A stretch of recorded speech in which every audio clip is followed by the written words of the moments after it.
to the 269.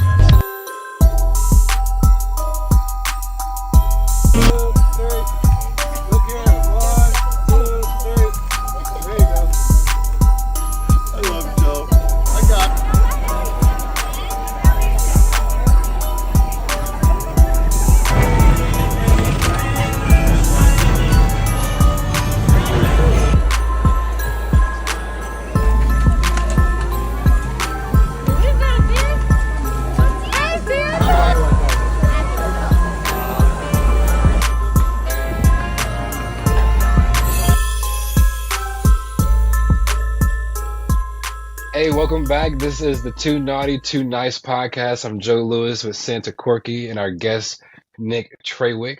How you doing today, Nick? Amazing. How are you today, Joe? Oh, I can't complain. Santa, what are the vibes over I'm there at the awesome. North Pole? Everything's fine. I'm resting up now. I'm doing good. Excited to There, be here with Nick.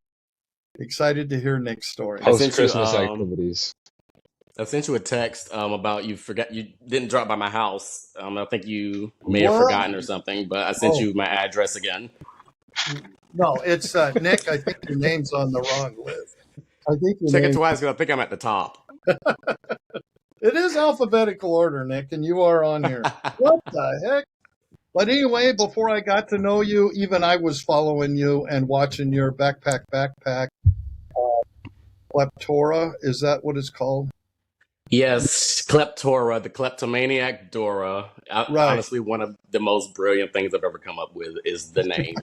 Well, obviously. So tell us a little bit about where you are social media wise right now and what you're doing in social media. Then I want to go way back and ask some questions. But I kind of like everyone to know who we're talking to now. I mean, the infamous, the famous, So tell us where you're at right now on your social media platforms. Well, What you're my doing. name is Nick Trawick. I am mainly active on Instagram and TikTok. I have a character named Kleptora who basically is a thieving Dora the Explorer, pretty much.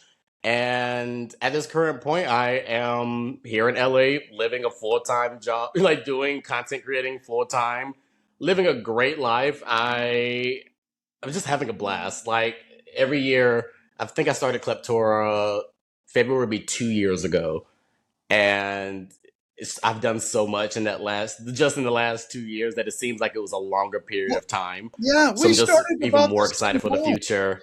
We started about the I same like to call us time. COVID creators. Oh, you were at 22. So you started it in 21? I I started. started TikTok in general in 2020. I'm one of what they call COVID creators. You know, the Okay. people who downloaded TikTok because the world was shut down and utilize. You know, as an artist, a lot of our industries were shut down. So in order for us to continue to be fulfilled and not be like down because of how the energy of the entire world, we still have to create art. And with the pandemic, so much has come from it, especially with creators. There has been a significant rise in social media and creators since the pandemic because once the pandemic started, so many more things became virtual that we never once believed could ever become virtual. And I like to think of it as a portfolio. I've always been in social media and I took a break, but that was the perfect time to jump back on. I have a little piece of my brain I call my social media brain that I can sense different things about to happen, and TikTok was the train to jump on. So I thought I was too old to learn a new app, but I Right. downloaded it, learned it, figured out how it worked, and start What do you going to mean work too basically. old? What do you mean too old? How old are you? I just turned 30. Oh my gosh. Oh, damn, really? I'll be 70 this year. I'll be 70. You can't use Hey, that for I an thought that excuse. I thought that you were younger than me. I thought so. Really? Yeah. Yeah. I thought so No, I too. just turned 30 in August. Wow. Oh my gosh, you're aging well. Shout out to the skincare You're routine. aging. Thanks. Joe, how old are you? I'm 27, so I thought that you were like See? 25, Nick. Yeah, Oh, wow. my dog groomer thought the same thing. She was like, I wore a shirt with like a nostalgic '90s character, and she was like, "I don't know if you really know who that is, but blah blah blah." I was like, "Girl, how old do you think I am? I'm 30 years old." And she was like, "What?" Oh, so my question was going to be, what inspired you to do Kleptora, but also why did you put Dora together with her nemesis in one person? What made you want to say, hey, let's put Dora together with Swiper because he steals and she's supposed to stop it, but Hmm. it's like you're the So, opposite of Dora, but you're still, like, how'd you get right. there with that? It's That's, brilliant. I genuinely believe that my brain works completely different than a lot of other people. One of the first things that I start when I am producing content is, especially if it's something that I'm trying to create, I'm always about trying to create something original. You know, I'm on social media all the time. So you're like, things are entertaining, but if you see one person doing one thing, why would you go follow another person who does the same exact thing? I've always loved trying to create my own lane in whatever I do, or just something that if it's not my own lane, can't nobody do it better than I can. So because that's what that just helps with I know I'm really creative, so I like to use that to my advantage at every as much as possible and create things that are just something that people never thought about before, but is very clever. So like the birth of Kleptora in general was nothing too special. I didn't even have a plan to continue this. I just did one video because I have a section in my notes that is just for content ideas.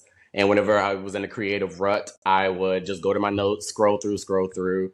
It was like October of 2021, and I went to a Halloween thing and I got a Dora costume because I was gonna be Dora for it. Never wore it, but then pandemic happened in at the time it was like inflation was like the main topic that everybody was talking about.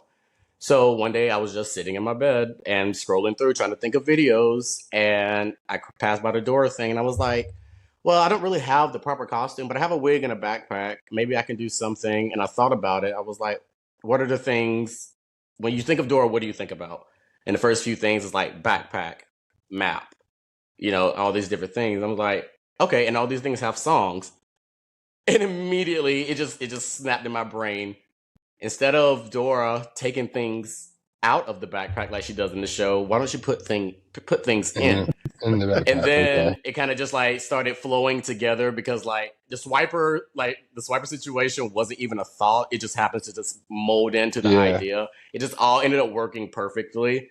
By like the first week, I did tons of backpack videos, and I thought after the first week, I thought that was it. I was trying to find my new thing, but the world wasn't done for with it Wasn't yet. done with it. So I Yeah. just they weren't satisfied yet. So I just kept going and kept going to eventually she got a name, we got an actual costume. We started putting, it's just like it just grew and grew. It just grew and grew and grew over the last almost 2 years now, and it's just so crazy from one tiny 6-second video to what I'm doing now. And it's all still the same exact character and still in the same universe and still storyline, but she has been elevated so much. And I love having this type of character because it pushes me creatively.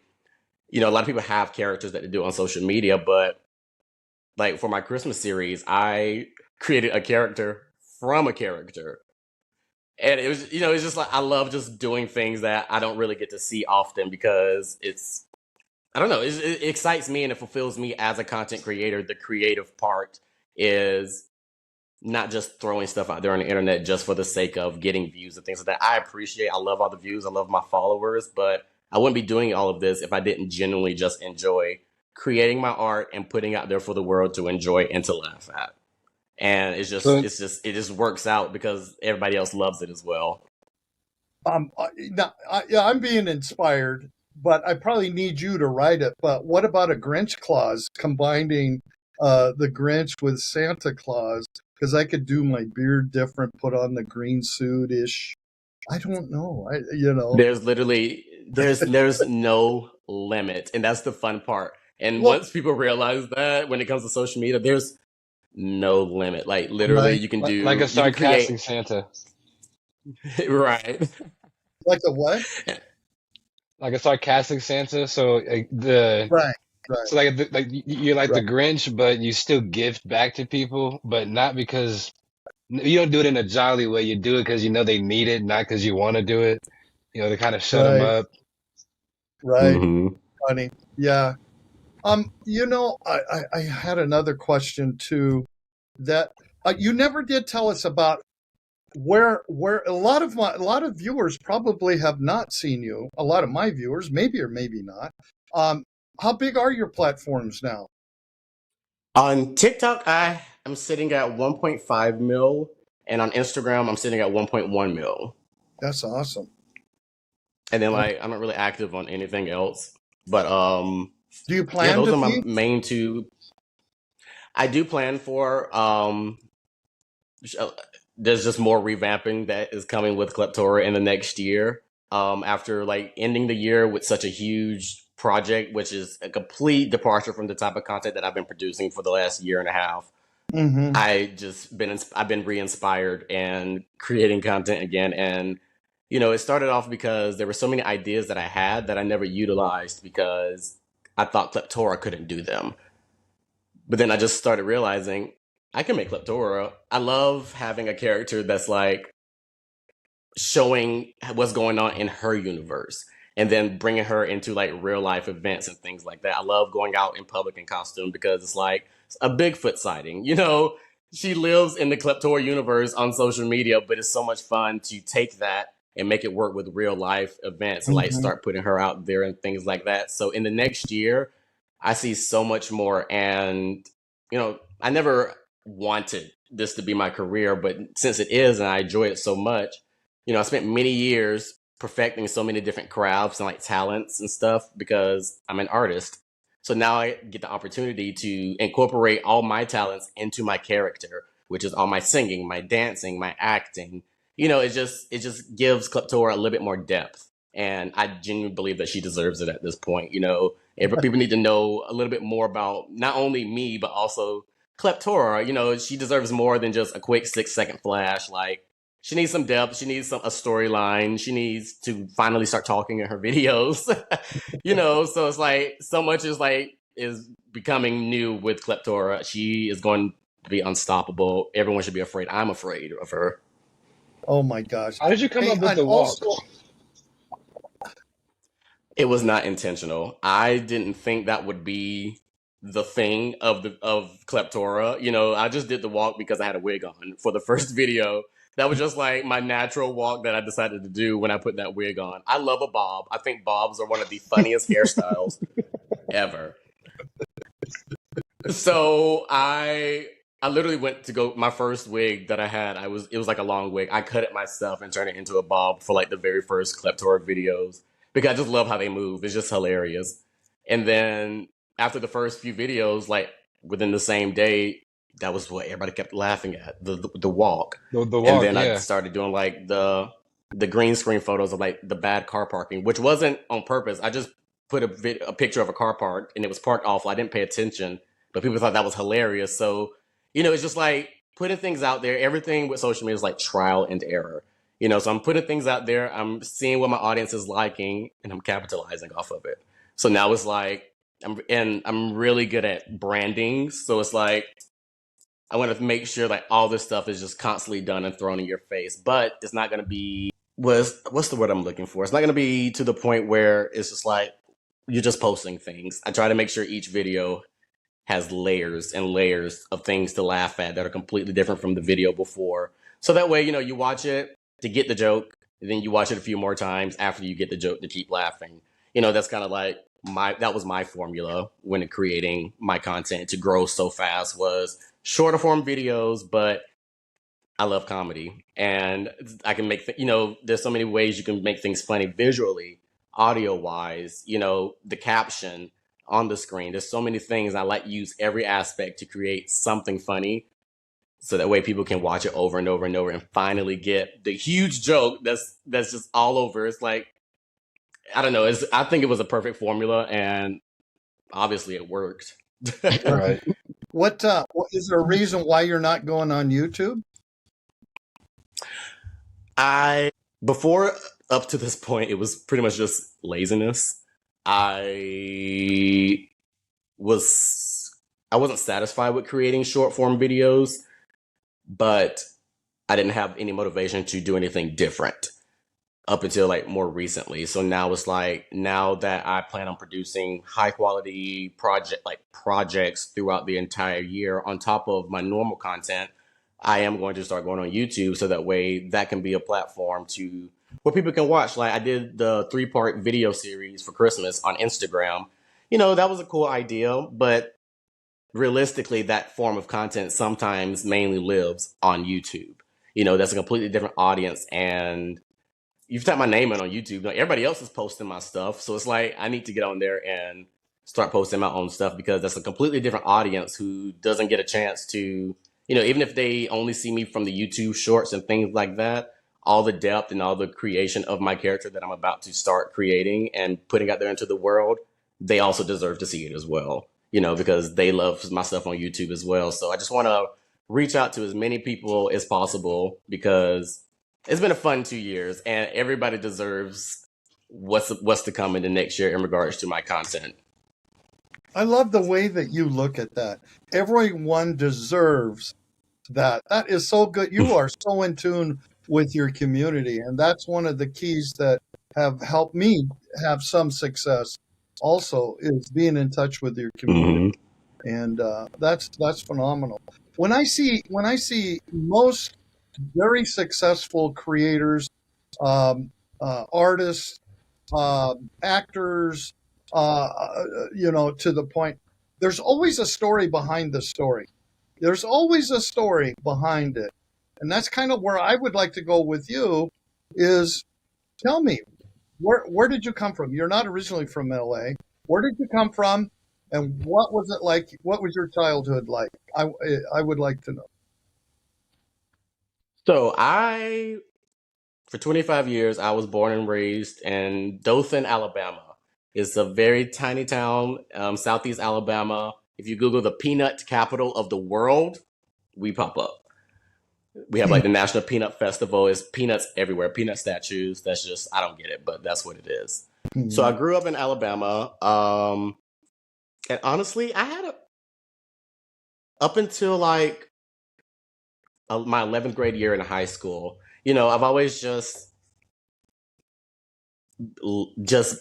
existed, if that makes sense. I didn't really do anything. I didn't really, I did like a band thing in like middle school, but I didn't really have anything that was me. I was just existing in Alabama, and I've always had an interest of performing. I've always loved performance, but I've never had, I don't know, I won't say the courage, but maybe just the opportunity to showcase that. Up until my 11th grade year, we had a Black History Month program, and out of nowhere, I decided that I wanted to be in it, and I wanted to be the Michael Jackson role.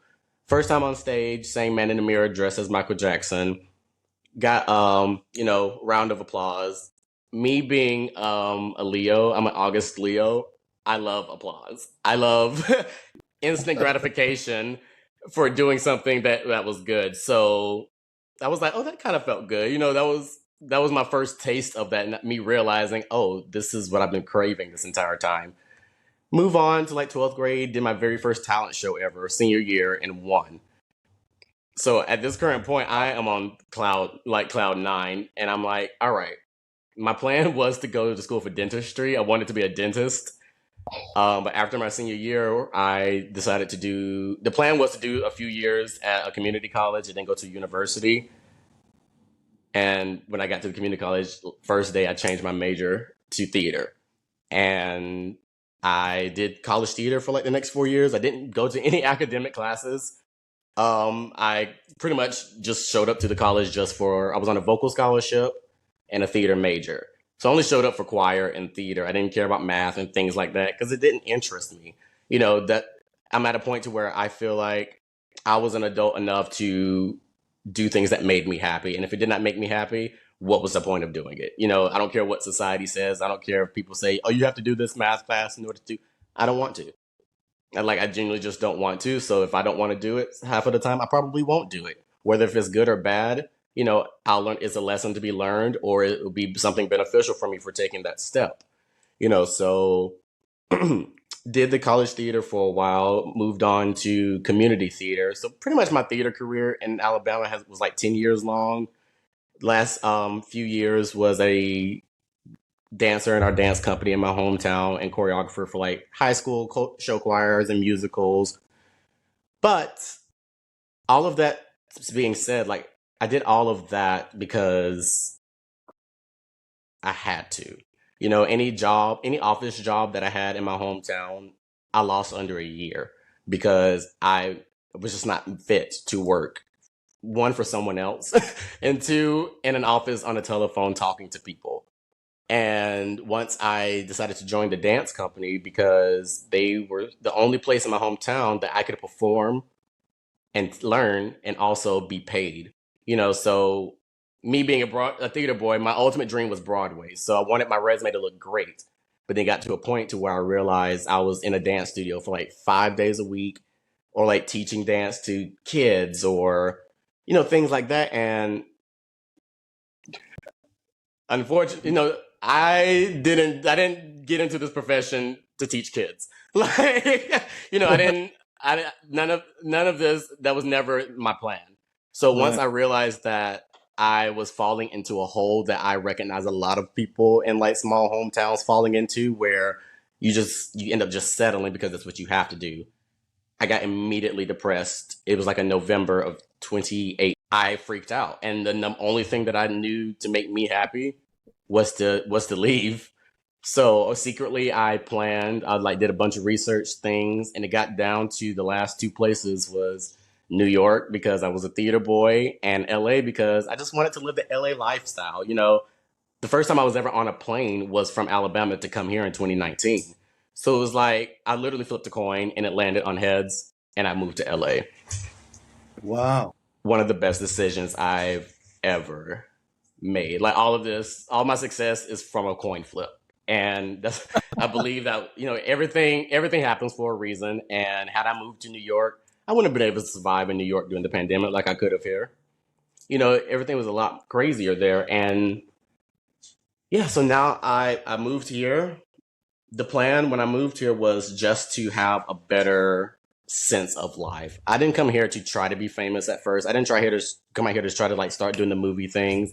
I just wanted to come out here to live a fulfilling life because once I got on that plane, the weight that was lifted off of my shoulders I've never felt before. I literally felt like I was heading to a place that I just Do the can't right explain it. thing. Alabama, and to do the right thing. Like it Mhm. literally felt like the right thing. And I told people, I said, I will sleep on the streets of LA before I come back to Alabama. Thank God I didn't have to. But I was determined to be here, whether it was for my art or whether it was for the sake of living a good life. So first year, you know, had a bunch of fun, you know, after being secluded in Alabama for a long time. And then the Oh, pandemic you hit. party. Partied a lot of 2019. Pretty much, I got here January 4th, and I pretty much partied all the way in the whole year. Right. But yeah, then the pandemic started, and I, prior to, let me back up a little bit actually. Prior to like moving here to do social media, I've always been in social media in some way. At the dance company, I was part of the promotion and like creating like Photoshop things and creating things and doing the social media for that. I used to make videos for a trucking company for their training things. I had an anonymous Tumblr page when I was in college that had hundreds of thousands of followers that that I created from scratch with nobody know who I was. So that was like my first taste of being like, I'm kind of good at this. Doing YouTube in my hometown. I had a lot of things go viral when I was in my hometown. It was kind of like I was in my hometown doing really well. People knew my face. I was in the community a lot. My post Facebook was my number one social media platform. So it was like that was the thing. But I genuinely felt like I hit a wall, and I was like, I'm at a great place for Alabama, but this is not my count. I need to take this and now be in a bigger place and start low and build this to become higher. So it's like it may be high in Alabama, but it's a low in LA. And that wasn't enough for me. I needed to be high everywhere. So all of that And is what made you me said move to something. LA.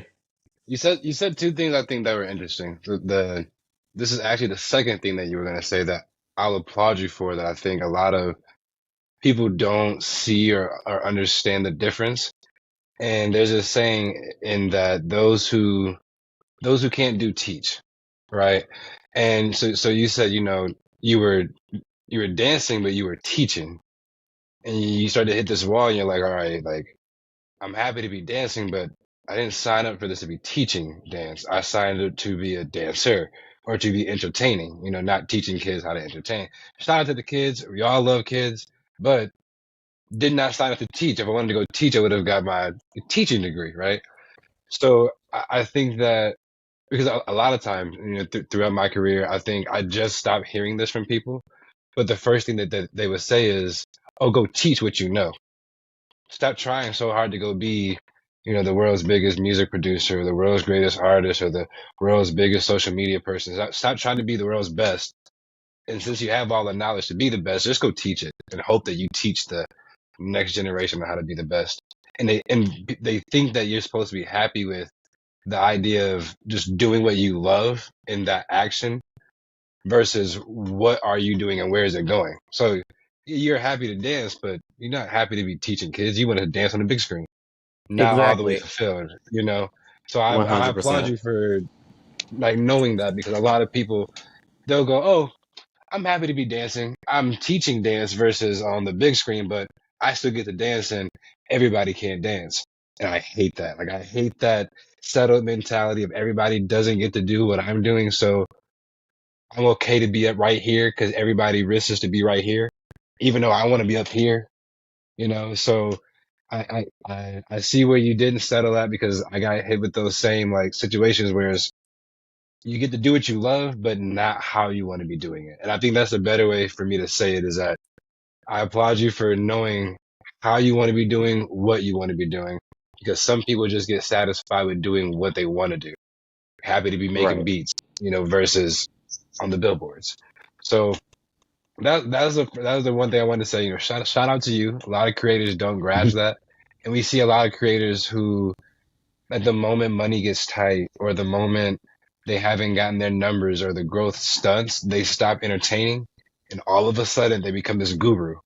They're no longer entertaining you anymore, and they're teaching you, or they're selling a course, or they're telling all the secrets. They're selling the game. So shout out to you for not becoming one of those. Yeah, Um, I kind of base everything that I do in that regard based off of how I learn, because you can't tell me anything. You have to show me for me to believe it. yeah, So since that works for me, that's what I believe in.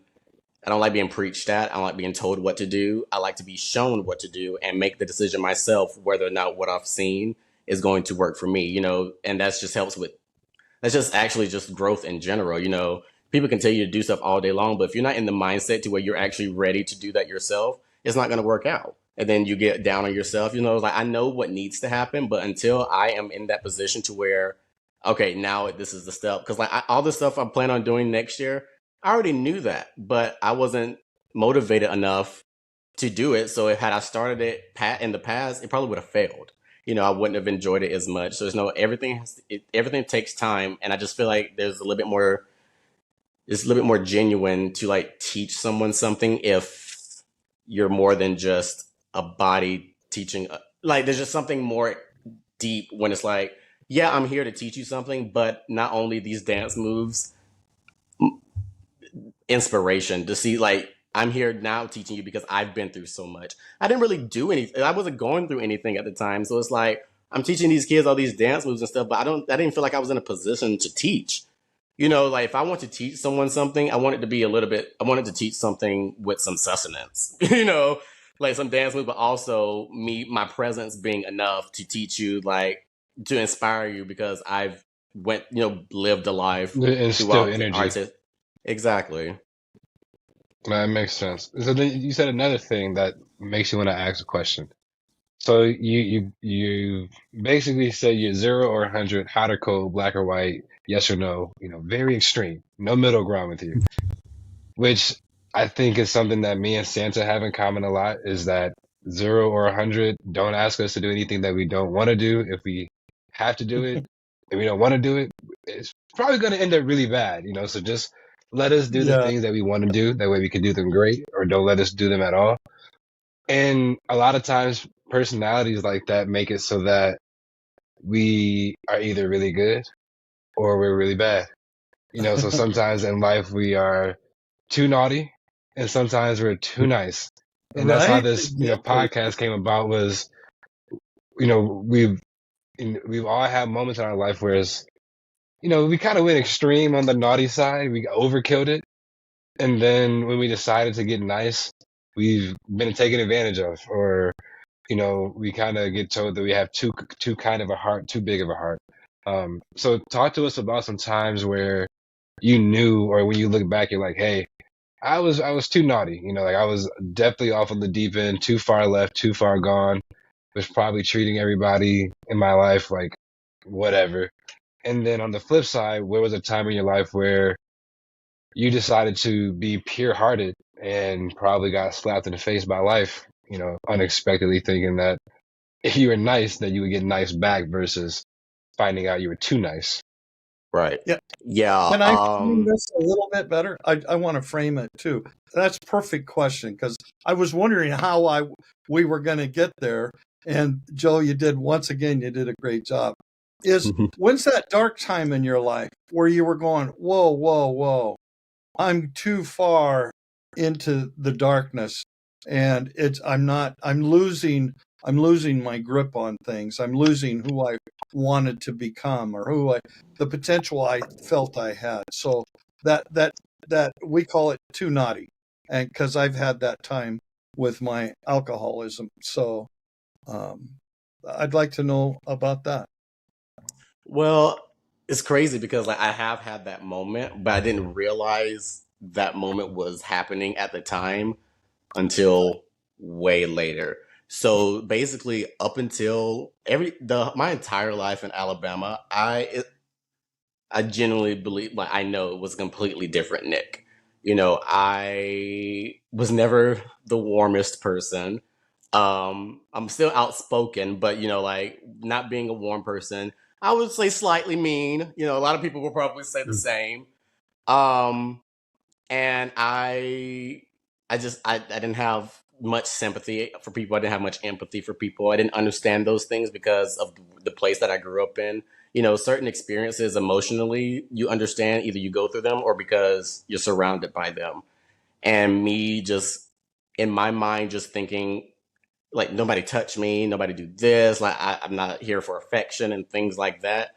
And at the same time, while I'm thinking this, I'm also thinking that everybody should be like me. This is the perfect type of person to be. So it wasn't until moving here and being thrown into a new environment, especially one that's a little bit more open than Southeast Alabama, and being around different types of people from all walks of life, all different parts of the world. And like being around that, I got to learn immediately after moving here in 2019 how naughty I was prior to moving there. And since I moved here, I mean, I'm still constantly making changes because I believe that anything that, because my main issue was like my anger. I had really bad anger issues. So I had to deal with that because especially once like my career started to take off, because I started to make those changes and I'm all about genuine stuff. I cannot stand anything superficial. I do not believe the universe rewards people for superficial behavior. So it's like if I was going to be a good person and be in the limelight, I had to genuinely be a good person deep down instead of putting up a front because everything the universe just gave me, she can quickly take away. And that was not the thing. And like I was getting all this success because I started making those changes. And like deep down, mainly it was because of 2020 during the pandemic. There was all the Black Lives Matter protests and things like that. And that was the first time that I kind of like a ego death in a way because I blocked out there were so many, all those people that we were marching for, shouting their names and things like that.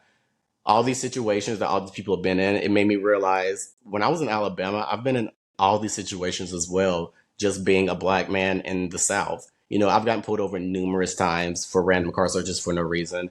I've gotten pulled over, booked, for stupid reasons, taken, and had to go to court. And it was like, oh, we'll just throw it out. There was no need for that, but you still got to pay the court costs. Stuff like that. I've been in multiple situations that I realized I blocked out because it was trauma. It's what a natural human reaction does to trauma. But I didn't realize that until all the stuff got brought back up during the 2020 situation. So all of that, like just being able, that was probably one of the first times that my heart was completely open and vulnerable because I had no strength to do anything other than the right thing. And that was like voicing my opinion, going out, and I was exhausted, but it's like I had a voice. These people do not have a voice. I'm fortunate enough to be able to come out of these situations unlike them. My number one mission is to go out there and to fight for what I believe in. So that was probably the turning point mainly for me. Being around all these different people was definitely some help at first, but it wasn't until I started having events taking place in my new life here in LA that made me start working on my past trauma that I ignored. So working on the trauma, working on figuring out the sources of like my anger issues, all my racial trauma that I experienced in Alabama, being in Alabama, but also being one of probably the only Black guy doing theater, in Alabama, like tons of racial trauma that I didn't realize was affecting me until I got here and I was able to see it in a different light because it wasn't clouded all over me. When you're born around things and things are happening to you, it becomes normal, it becomes natural. And then like moving here and like, I don't know, I just got a different perspective of the world. And I got to understand, wow, I actually did, like, I went through a lot and I have a lot that I need to work on for myself in order to be happy because I was so down after all of that. The only way to feel better was to genuinely do the work and like inside out to fix all of these issues and all of these problems because yeah, that's just pretty much it. I didn't realize how much of an effect it had on me until I was put in a situation where I was away from the environment and it was just put right in front of my face. And yeah, so that was pretty much the turning point for when I decided to do some genuine work on myself in order to make sure that I am a good person because everybody's not guaranteed life. And I'm very grateful to have the life that I still have. So I need to do the right thing with this life and use it to heal, whether it's through comedy or whether it's through my presence, whether it's through, my spiritual purpose on this planet is to heal, whether, and it's either just from talking to people, sharing a story, or just making somebody laugh. There's different ways that you can heal people. And that's when I realized that. So, and I was like, if this is my spiritual purpose, I need to make sure that I'm able to do it and I'm able to do it well. Do you ever regret? So it's interesting that you say it like that and you call it your spiritual purpose. So, because a lot of times there'll be, like all of us, I'm sure that people look at our lives and think that this is something that we chose to do or something that we think is just like so cool versus something that we've been told to do or that we have to do. So are there moments, and this is kind of what I mean when I say too nice, is not, you're not walking, in who you are and you're 1,000% genuine. Have you ever regretted it? Do you ever look back and go, wow, maybe I should have stuck it out and just taught the kids. I wouldn't have had these hard moments, or I wouldn't have this pressure. Or do you love it, or do you ever have any regrets for, I guess being genuine, being too nice, being too much of yourself? Has somebody taken advantage of it? Or when people do take advantage of you in those situations, whatever they may be, do you cast no judgment? Everybody kind of has their own give and take when it comes to the battle wounds you're gonna get when you start to walk in what God has told you have to do. So, when you're being too nice and doing your job, do you regret it, or are you just like, comes with the job? Well, I don't regret any decision ever. My mindset when it comes to my past is whether I personally felt like it was a good like a good result or a bad result, something good came from it. If it was something good, that was the good result. If it was something bad, it was something that I needed to learn in order for the next time. I fully believe in the universe giving you lessons nonstop until you learn from them and you can move on. And if something is terrible for me, my mission is to figure it out and to get it done and to pass that test, because nobody likes being uncomfortable.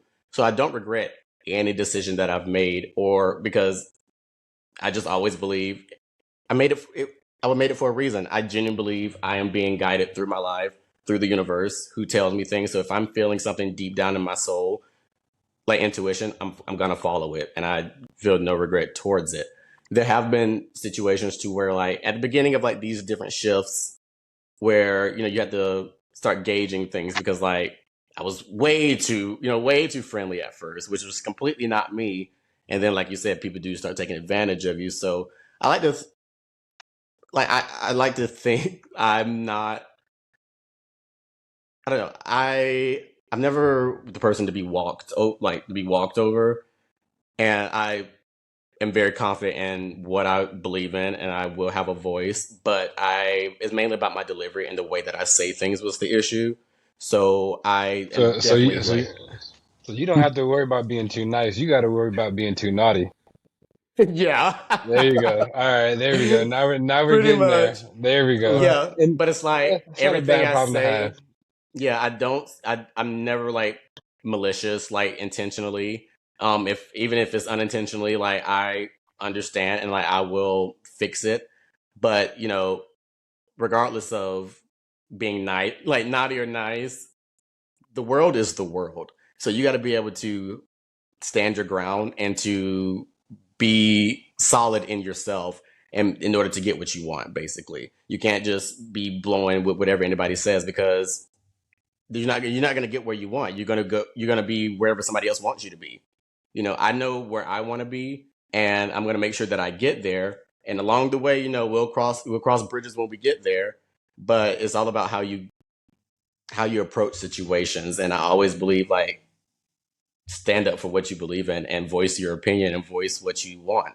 And don't let anybody tell you any different. Nobody else lives my life. Nobody else has my brain like I do. Nobody else knows where I want to be more than I do.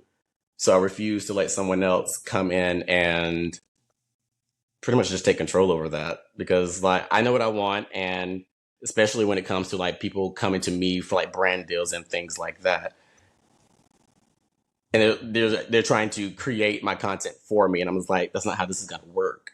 Like, I know my audience. I know what I want to do to put out for my audience. So you writing a script for me or just telling me what to do or what to take out isn't really working for me. And I will cancel a gig because of that, because my peace is my number one priority, and my job and my career is like my heart. Like, everything that I've always had inside of my heart is now manifesting in real life. So I take all this stuff super seriously, and I don't want nobody to come in the way of that. So do you ever, and Sansa, you can kind of, I don't know, I guess maybe this question is for the both of you, because you guys both are, I guess, characters, so to speak. So is there ever a time where you are like, hey, like, I want my audience to know me? So I've worked with influencers who do a lot of skits, and they have a lot of characters. And sometimes they love it, and then sometimes they're like, hey, my audience has no idea like who I actually am as a person. They know nothing about me. And there's always kind of this want to show them like, hey, this is who I am. I'm the real person. Or even to kind of switch gears as a creator. So like, did either of you ever get kind of, I don't know, like, I don't want to say discouraged, but do you ever get kind of irritated with having to be a character the majority of the time? Do you guys love the character over being yourself on the internet, in terms of like the privacy that comes with having a kind of a mask on, per se?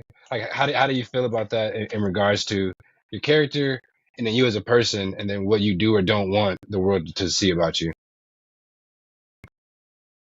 Well, for me, I'm in that position now, to where I am kind of just starting to like condition my audience into, slowly get, because like in the next year, I am going to do more like Nick content, as well as like higher quality Kleptora content. But prior to this point, I didn't I didn't feel the need for it. One, because I know I wasn't ready for it, because like you said, the privacy aspect. If I don't post a video for 2 months, ain't nobody searching around trying to figure out where I'm at, who I'm with, and things like that. And I enjoy Yeah. that. But the level of fame, like, I'm not planning on being a content curator for the rest of my life. Like, this is a stepping stone to get to where I want to be.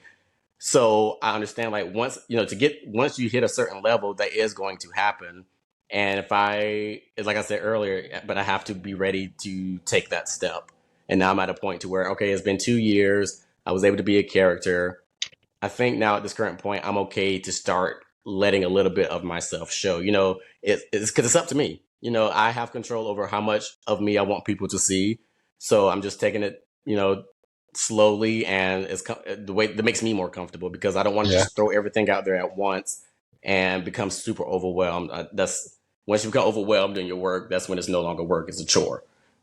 So it's like, I'm gonna be cool with it, but at first I definitely would not have been cool with it, because there's a lot of things in my life in the past 2 years that I just wanted to keep private. But now it's like at this current point now, it's more important for me to build a relationship with my audience as an actual person, because of also just like genuine stuff. Because yeah, Kleptora is hilarious, but Nick is a good person too, and people need to see that as well. Yeah. I What think about you, I think Santa? How does that how's it go on your end?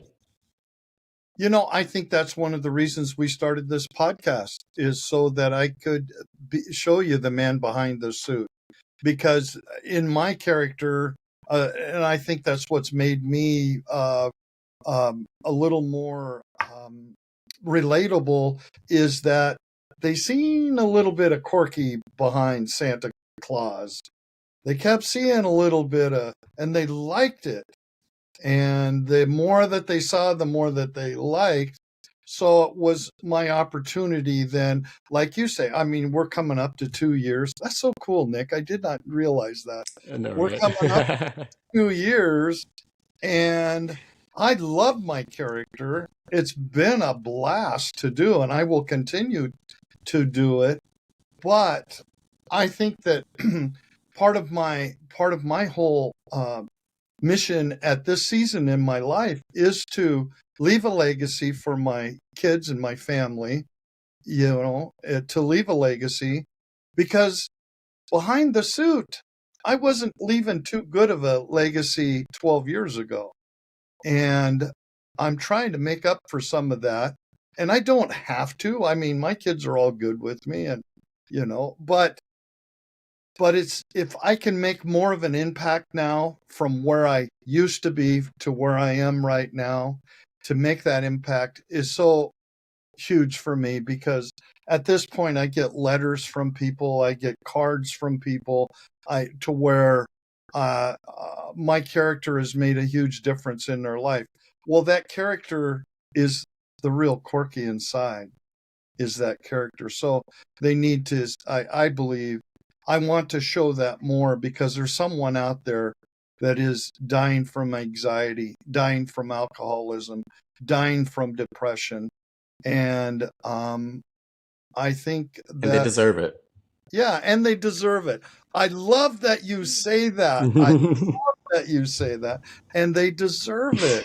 Yeah, I want to use that more, is they deserve it. And that just really goes to show, Nick, your beautiful heart that's inside there, and I just absolutely adore that. And but yeah, so you're going to see more of Corky coming out of Santa Corky, and you're going to hopefully, not hopefully, I know there's hundreds of thousands of people out there that's going to be able to relate to us, Nick, as we grow in this journey. And it's kind of fun that we're doing this journey at the same time without really realizing it. So, God, what a precious time. What a Yeah, cool thing. I'm honored.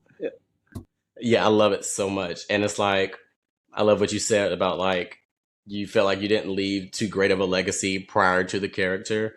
And I guess it's kind of the same for me when I was talking about the naughty and nice thing. It's like, and I receive messages, because I sometimes it's hard for me to understand the perspective of other people when they see my content until I go out somewhere in costume, and the people that come up to me and tell me how a second video literally can turn their entire day around, and like receiving messages and being told stuff like that is just like it's just so insane that just that tiny little thing can make such a huge difference that it's like I need to, like you said, they deserve way more. So in order for me to do that, because like you said, you're the man behind Santa. I like to say I'm the brain behind the Bob. Everything that's Kleptora is me, but it's like I need to get myself out there more because of that genuine approach, and also to do that other part of our job that we enjoy so much as well, to like just at a bigger level, which is inspiring people and making people feel good. Like that's all we do this for. Like everything else is great and it's so much fun, but like genuinely deep down, because I was doing this when I wasn't getting paid, so it's like this is just I genuinely enjoy. That's why I loved theater. I did theater for 10 years for all volunteer, never got paid, but it's because I genuinely enjoyed performing, putting on a show to make someone just feel any type of emotion and to escape reality for whatever a few minutes of time. I try to stay very kind of neutral-ish with my content because I want everything to be a breath of fresh air and an escape, from all the turmoil that's going on. I may reference it every now and then, but I try my hardest to keep that, because it very easily I can just become a very awful content creator and just post very, like just things that are just not okay. I try to please as many people as possible, but also not stray too far away from my humor and my character and what I believe in.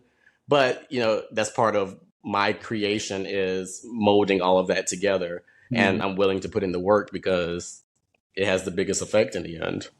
Yeah. I have a question that and I'm going to ask you too, Joe, because you're around social media a lot. You're around entertainment a lot. Not a lot of people know what Joe does, and who he's been and that kind of thing. So I kind of want, I always think back. I wanted to ask you that. What would you tell somebody that's out there starving to get their content, not their content, to get out what's inside their gift that God has given them, or the universe?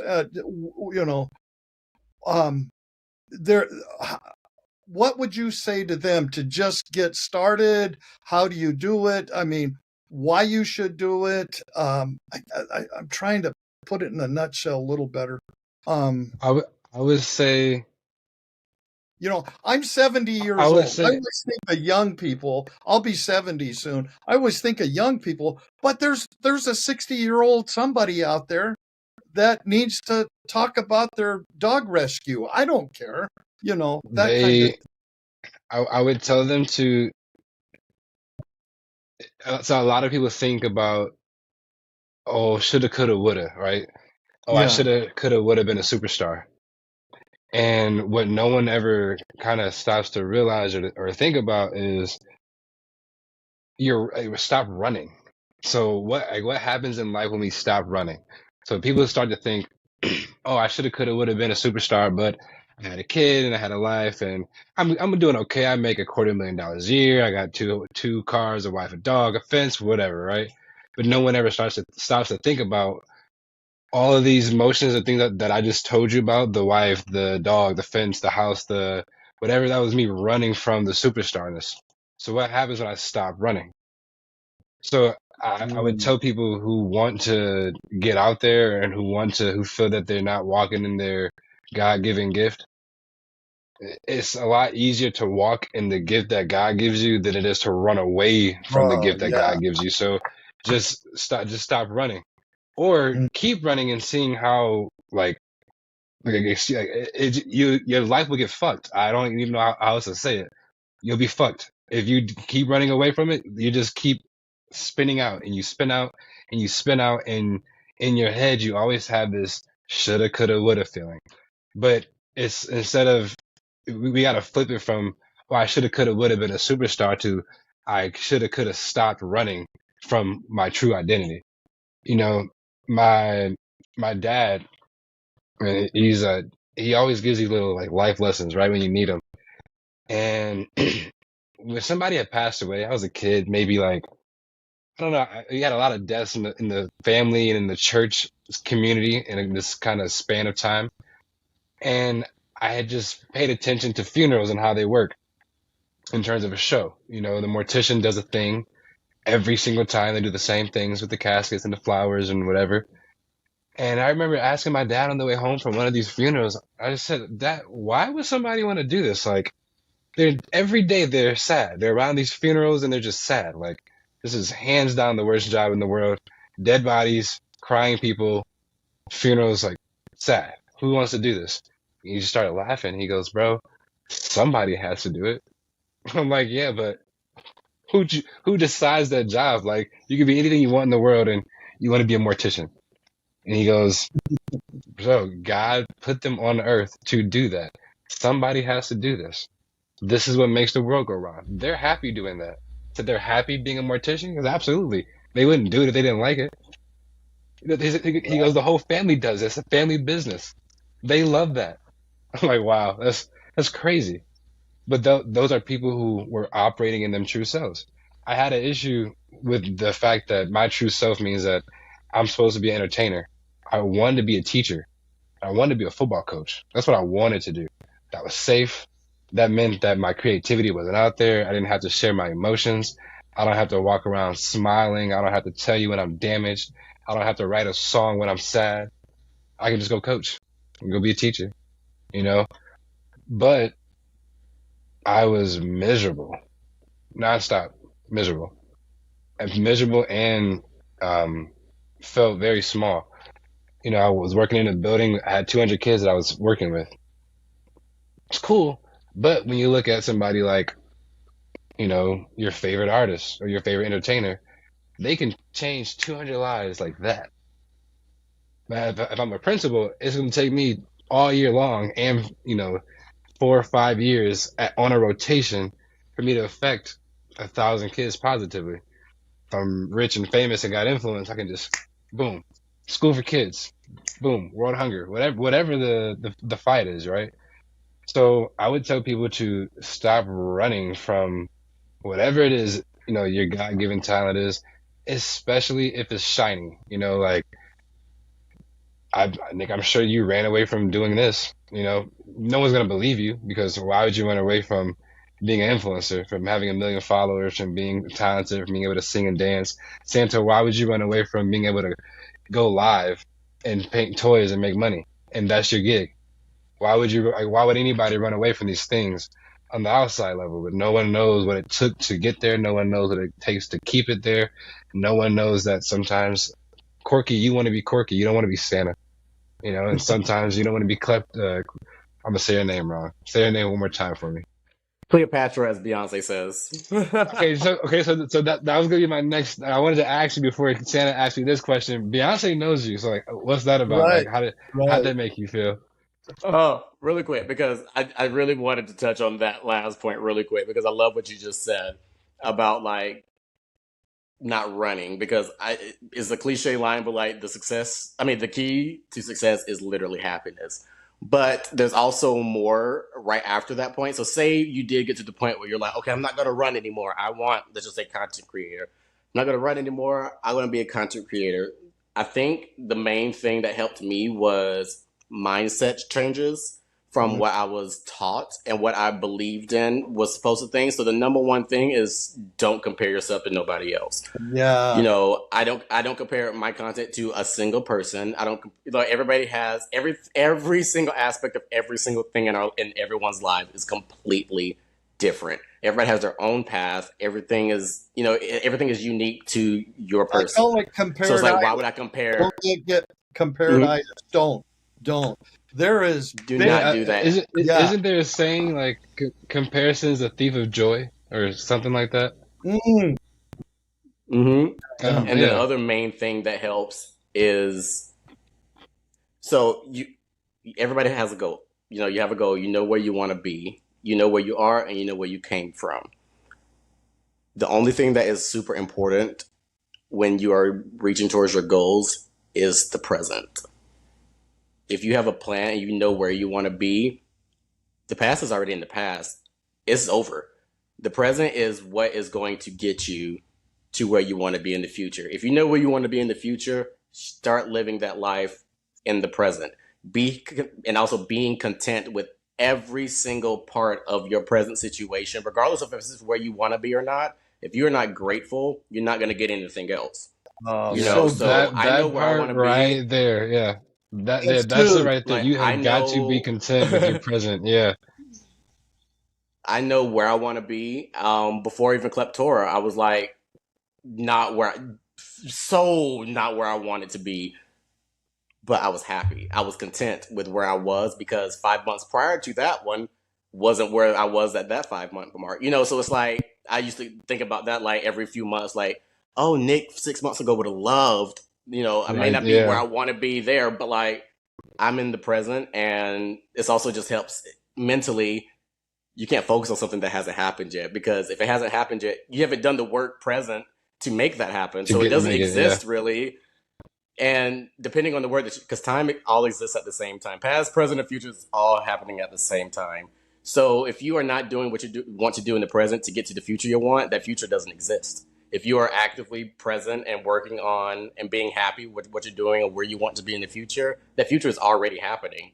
You're just getting to that. You're just Getting riding to the yeah. wave to that You point. on the path. Yeah.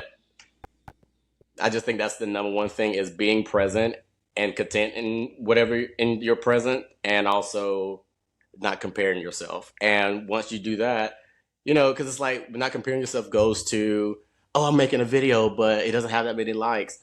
It doesn't matter. If I went out to the street and made 2 people laugh, I'll be satisfied. As opposed, you know, so it's like No, and you're doing something for somebody, and and you're never gonna do what you think what you want in that regard, because that's just not realistic.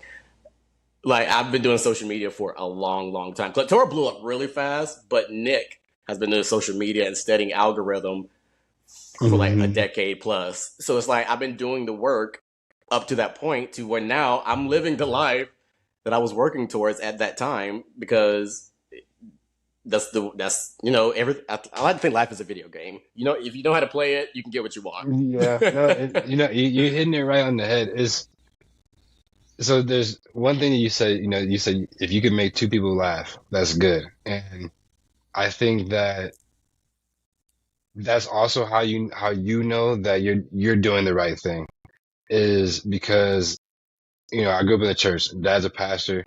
The Bible says that you're not supposed to turn away one for 100. You know, so I can't. If I'm gonna be a crusader for Christ, I can't tell God like, "Yo, I got to these 99, but this one over here wasn't listening." No, if I skipped, if that one was there first, I'm supposed to get that one. You know, and I remember when I started going live, I would tell myself, "All right, bro, if it's only one person, like if it's just one person on your live where they say, 'Hey, Joe, thanks for engaging back with me,' or 'Thanks for saying my name,' or whatever the case is, or if there's one person in the world who's like, 'Hey, this is a good song,' or 'I like it,' you're good. You did it for somebody else because you never really do it for yourself, right? But And that's already just a step in the direction that you want. Is one person more than it was the day before, and like that's the beauty of it. And for some reason people don't think that's beautiful. They think that is failure, but it's like it's not, because it's society not. teaches us if it's not at a grand level, then it's failure. That's not the case. No. I only had like, you know, I had when I was doing TikTok, when I had like 5,000 followers, my 5,000 followers loved me, Hmm. because you know, so it's like what I was producing at that time was needed for those 5,000 people. And as you know, time goes on, people grow, I you know, put out more experiences and inspire in different ways. That's when more people start coming in. Everything just is in due time. Divine timing is what I like to And, call it. So yeah. and you said another thing that I think a lot of people anybody who's chasing a dream or who's chasing something bigger than them, I think that they should pay attention to. And what you said is that you have to be content with the present. And if you aren't content with your present, then you can't be possibly working towards the future you're saying you want, right? But you find so like when you said that, I'm thinking back about moments in my life over the last 5 years, and I'm like, you know what? In those moments where if I put it on paper, I'm like, yo, you're not doing good right now. This is bad. This is bad, right? Like you need to go back home right now. This is really bad. But I was like, in those moments, I was the happiest because I knew that what I was doing was leading to where I'm at today. Exactly. And I think that that's something, I hope that whoever's listening to this conversation takes from that is be happy and be content in your present because it's a part of the path.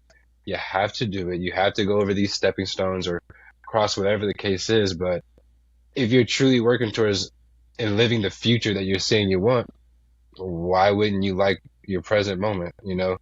I'm sure that you have moments in Santa that you have moments where you're probably just eating dirt, but happy because of the whatever you're doing.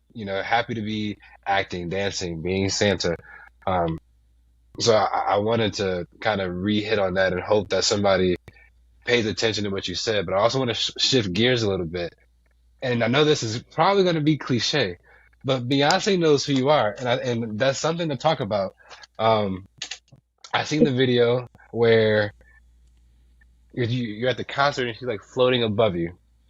And so the reason why I think that this is a big deal is because I don't think that as creators, other creators give one another flowers all the time. And I think it's always really cool so Beyonce might not have come to you and say, hey, you're the greatest content creator ever. I love you. Here are your flowers. But she knows who you are. You know that she watches your videos. She likes you enough to say your name wrong, you know? So what did that mean for you? Is that something that you keep in your back pocket in terms of like when you're having a bad day and you're like, hey, like the greatest entertainer right now alive last at the things that I do. Like you are you're entertaining the entertainer, right? So how does what was that first moment like for you? How do you utilize that in terms of your motivation? I mean, like, but it's Beyonce, right? So it's kind of like saying you got to meet the president, or the president, confides in your in your content. Mhm. So what was that like for you in terms of the gratification? You said you're a Leo, so you needed it. So like, what were the vibes like when that happened for you? So, I'm gonna give you guys a little tea about this whole Beyonce situation. So, I got tagged in just one of the videos of her doing a walk, and I posted the first one. I was like, should I block her just as a joke because I put like my music over the video of her walking, and it went crazy. From that point on, the social media brain that I was talking about earlier turned on. I'm like, it's social media. I've created a character, I've created a universe, I've created something so crazy. I can create something out of this. So that's when I got smart and I was like, I'm going to create a beef with Beyonce, you know, because how hilarious would that be? Everybody knows I'm joking because my character is a joke. I'm not like Nick up there saying all this stuff because that would be a little bit more believable. I'm Kleptora, doing all this stuff, and it's all about a walk, So it's like I just did that, but that's the beauty in content creating is I believe if you do it no ill intention, you just creating situations for the internet just purely for entertainment is no different than people creating a reality television show, So it's like, does Beyonce genuinely know who I am and things like that? I don't know, but Delulu is the Salulu. So it's like, in my mind, I'm taking it and I'm running with it Running because it's with it, like yeah, you have to. there's a lot of little things behind the scenes that, because like when I did a lot to get to that show. I had one of her designers make me a Kleptor version of one of her tour outfits. And me and my best friend, we were row one, seat 1 and 2. Like I needed to be in front of her face because at this current point, I genuinely started to believe that she didn't like me because there was a lot of things happening behind the scenes that I was like, did I accidentally create beef for like one of the most powerful people in the world? So, if for some reason to combat that, I decided to hire her designer to make me a copy of her look. But whatever. But there was a few little twisted things, but I knew going into the concert, I did all of that because I had a plan solely for the content. I was like, there's only one resolution to end this saga, and I got to make sure it happens. And regardless of if she knows who I am or not, my plan that I put into motion worked enough to where what happened up here I was able to get her to play along with it just Yeah. because of my crazy brain. So that was enough for me to be like, oh my God, like I'm creating this whole world and like this whole storyline. I need a perfect ending. Let me do this. And it worked for her to give me my Wow. perfect ending. Yeah. So it was like, regardless of if she knows who I am or not, that's fulfilling enough because it's like So you know it's more what for, you're actually doing. yeah, You can see exactly. It's you more can like sequence off commands. Yeah, you know what you're doing. Yeah. it's like Wow. I was able to make a plan and work it out perfectly to Mm-hmm. where just for the content and the way that it was like this huge. I've been on probably a couple red carpets, 2 or 3 since then, and each one has asked me about Beyonce. So it's like, that's just a thing. And it's just hilarious that that's part of Kleptora's brand now, is that this fake beef with Beyonce. Still waiting for a cease and desist, but I haven't received one yet. So, when the content get low, I may start back again because that was a great time for content for me. It was one of the most traffic that was happening to my pages at all times because I mean, that was just a funny saga. if I'm being honest, I would bring it back. She's on a movie tour right now. Why not cross collab and cross promote while she's active right now, I right? know. So maybe Yeah, there's just I maybe a gotta lay low a strategy little call. bit because yeah, it's basically just being strategic, and it's just like it was more fulfilling in the sense of like not because she recognized me, but for the fact that dang, I really created this plan involving one of the biggest people in the world, and it worked. That made me feel And unstoppable. Like I yeah, have a tattoo right here that says unstoppable, and like Yeah. situations like that. I got this when I won the cooking show that I was on. And so, like, every time something happens like that, I just look back at this tattoo. I was like, I genuinely am. I keep proving myself more and more. Like, I just keep creating things and doing things, and it just keep being successful for me. And I genuinely just feel like I'm still at the bottom portion of what's to become, and it's Yeah. genuinely so much fun. I'm glad I waited to talk about this or ask you, but because I was going to ask you before we got into the Beyonce thing, but this just makes sense even more. That's one thing that is being grateful where I'm at today, being satisfied for where I'm at, but always visualizing. And as a creator, you're visualizing constantly. And most people, kind of think hokey pokey, maybe. I don't know. Just kind of, what do you mean visualizing? But I actually see myself, I actually visualize a movie. I have a script now that I just got that I'm going to read over tonight with my wife. We're excited about because of what I visualized, where I see myself. And if you see yourself not getting there, not doing things, you would have never got there, Nick, if you did not see it first. You've seen it, and that's the manifestation that you talk about. And that is so key in our life. You can bring whatever you want. You can bring whatever you want into your life. And it depends on what your heart is telling, what you're telling yourself. It's that visualization that gets you there. So Your heart will always know what you so perfect. want, but your heart will always know what you want, but two other things that are extremely strong in getting what you want is the tongue and the brain. Yeah. Saying things out loud or even thinking things help with, like you said, visualization. All of that goes one in one. And, like you can, like I said, like being present and happy where you are because you can visualize where you're going to be. So like, it's like, okay, that's where I want to be. If I can visualize that, I know what steps to take presently to make myself happy to get there. And also it's like in that process,